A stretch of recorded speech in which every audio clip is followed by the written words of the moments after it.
जय हिंद दोस्तों। ई श्रम कार्ड के बारे में मैं समय समय पर आपको अपडेट देता रहता हूं। इससे बहुत सारे लोगों को बहुत लाभ होने वाला है भविष्य में। आपकी जानकारी के लिए बता दूं कि ई श्रम कार्ड से संबंधित एक नई जानकारी निकल के सामने आ रही है। ये बहुत ही महत्वपूर्ण है, आपके लिए बहुत ही जरूरी है, बहुत ही फायदे का चीज है। बाकी ई श्रम कार्ड की फैसिलिटी तो आपको मालूम है कि ई श्रम कार्ड आप बनवा लेते हैं तो ये एक स्ट्रॉन्ग आईडी प्रूफ के तौर पर काम आता है। श्रमिक के तौर पर कहीं भी आप जाते हैं तो ये आपको बहुत फायदा करता है। ये आपका एक प्रोफेशनल आईडी है। इसके अलावा आप जानते हैं कि इस पर 2 लाख रुपए का आपको इंश्योरेंस भी मिल जाता है। जो व्यक्ति ई श्रम कार्ड धारी है उसका एक्सीडेंटल अगर डेथ हो जाता है, किसी प्रकार का हादसा में उनकी जान चली जाती है तो उनके नॉमिनी का 2 लाख रुपए तक मिल जाता है। इसके अलावा अगर व्यक्ति अत्यधिक रूप से क्षतिग्रस्त भी हो जाता है, जीवित भी है, तो भी उनको इंश्योरेंस की राशि दी जाती है और आवेदन करते हैं तो अक्षमता के मामले में वित्तीय सहायता की जाती है। ये भी समझ सकते हैं आप। आगे आने वाले समय में बहुत सारी योजना का लाभ इससे जोड़ा जाएगा। मैंने आपको बताया कि धीरे धीरे इसमें बहुत सारी चीजें ऐड की जाएगी, लेकिन वर्तमान में अभी जो ऐड किया गया है वो ऐड ये किया गया है कि 3,000 रुपए पेंशन जो ई श्रम कार्डधारी है उनको मिलेगा। अब 3,000 रुपए पेंशन जो मिलेगा ये कब मिलेगा? ये नहीं कि आप 20 साल का है, 25 साल का है, 30 साल का है और आपको 3,000 रुपए पेंशन मिलना स्टार्ट हो जाएगा। ऐसा नहीं है, आपको मिलेगा 60 साल की उम्र के बाद। जब आपका उम्र 60 साल हो जाएगा तो उसके बाद 3,000 रुपए, अगर आपके पास ई श्रम कार्ड है तो 3,000 रुपए आपको पेंशन के तौर पर सरकार की तरफ से रेगुलर दिया जाएगा जब तक आप जीवित रहेंगे। अगर आपके पास ई श्रम कार्ड है तो समझ लीजिए। तो ये बहुत बड़ी अपडेट है। जिन लोगों को मालूम है वो तो सही है, लेकिन जिन्हें नहीं मालूम है वो इस चीज को जान लीजिए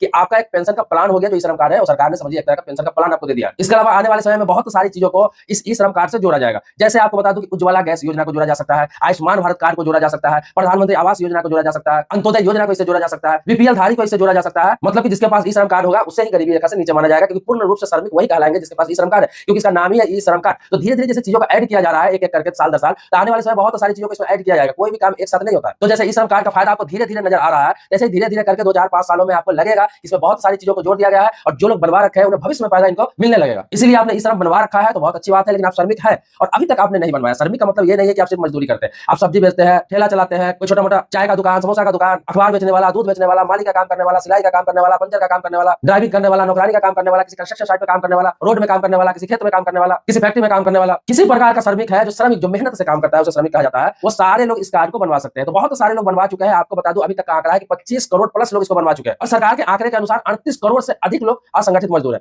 तो धीरे धीरे जो लोग नहीं बनवाए हैं वो सभी लोग बनवा ले। अभी भी बनवा सकते हैं, आप कभी भी बनवा सकते हैं। इसके लिए आपको कोई खास डॉक्यूमेंट्स नहीं लगता है। एक आधार कार्ड, आपका आधार कार्ड का कॉपी लगता है। इसके अलावा आपके पास एक बैंक अकाउंट होना चाहिए, चाहे कोई भी खाता हो, नॉर्मल सेविंग अकाउंट हो या जनधन सेविंग अकाउंट हो, कोई भी सब चलेगा। इसके अलावा आप मोबाइल नंबर देते हैं वहां पर। ये 3 चीज ही चाहिए, आपका आधार कार्ड, बैंक खाता और मोबाइल नंबर, और आपका ई श्रम कार्ड बनकर मिल जाता है। कोई भी सीएससी सेंटर पर जाकर बनवा सकते हैं, कोई भी नागरिक सुविधा केंद्र पर जाकर बनवा सकते हैं, कोई भी जन सुविधा केंद्र पर जाकर बनवा सकते हैं, जहां कंप्यूटर सेंटर पर जहां ऑनलाइन काम होता है, कोई भी आपका अप्लाई कर देगा और बनाकर आपको दे देगा। तो ई श्रमिक के लिए ये बहुत बड़े फायदे का चीज है। और उम्र की बात करूं तो 16 साल से लेकर 59 साल का व्यक्ति कोई भी बनवा सकता है। ये नहीं है कि 18 साल से ऊपर का है, 16 साल से ऊपर आपका एज है और 59 साल तक आपका एज है तो आप ई श्रम कार्ड बनवा सकते हैं। तो आपने अभी तक नहीं बनवाया है तो जल्द से जल्द आप ई श्रम पोर्टल पर अपना पंजीकरण करवा लें और ई श्रम कार्ड बनवा लें, ताकि भविष्य में आपको लाभ मिल सके। बहुत सारे लोग ये पूछते हैं कि महिला का बन सकता है कि नहीं, या सिर्फ पुरुषों का बनता है। तो आपको बता दूं इसमें महिला पुरुष का कोई बात नहीं है। 16 वर्ष से लेकर 59 वर्ष के कोई भी व्यक्ति है, चाहे वो महिला है पुरुष है, इससे कोई मतलब नहीं है। अगर वो श्रमिक के रूप में काम कर रहा है, मेहनत का काम कर रहा है, कोई वो श्रमिक कैटेगरी में आता है, मजदूर कैटेगरी में आता है, तो सब कोई बनवा